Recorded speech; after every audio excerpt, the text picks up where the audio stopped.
it turned into a great publicity move for him because he's got a book coming out next week in which he talks about the HGH scandal, so he had a chance to get a little bit of free publicity. You always question, though, when it's these guys who have the mediocre stuff and all of a sudden they have a little bit of success. So when this HGH stuff comes out, I know he said that it was doctor prescriptive, but now all of a sudden the wheels start turning and you start wondering. And Paul Berg was probably an option for Cleveland in Game 7, but had he come in, the Boston fans would have given him a rough ride. I got to address the delay right off the top, Ed. I mean, it's got to be difficult. Players are pumped. They know the game's supposed to start at 7:05, and then we have one of these delays.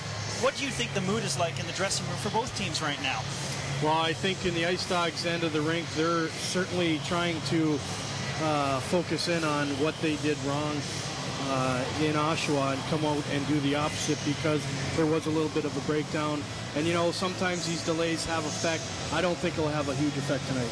Let's go back to Game 1. Ice Dogs had their 9-game winning streak spanning the regular season and the playoffs end abruptly on Thursday in Oshawa. Both teams did have a lengthy layoff.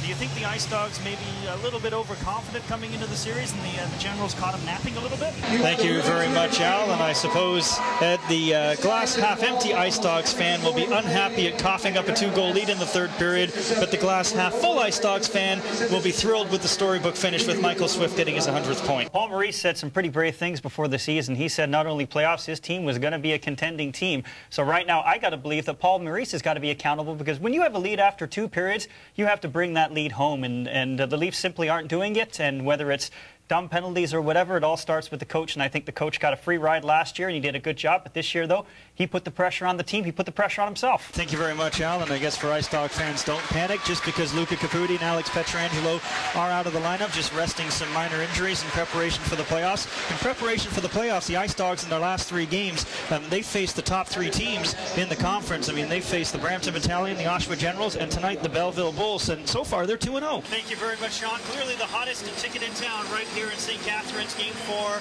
between the Ice Dogs and the Generals. As Sean said, Ed, off the top, Ice Dogs are unbeaten at home. Generals are unbeaten at home.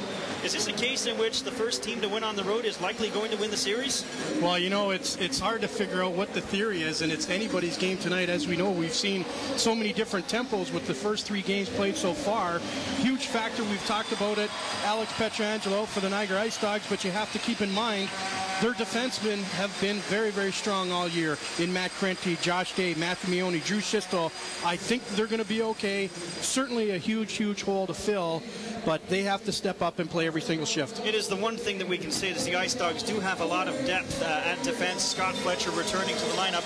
Not going to say you're not going to miss a guy like Alex Pietrangelo, but even a young guy like Matthew Mione stepping in, it's still a solid core. This is the problem, right, with Alex Rios. This is his year. Is he going to elevate himself into a top-tier player, or is he going to level off and be a nice 20-homer, 290, 15-steal sort of guy? The problem I have with the Blue Jays is that they're a very station-to-station ball club. There's not a whole lot of team speed. Like, you know, if Frank Thomas is on base, you're going to need 3 singles to get him home.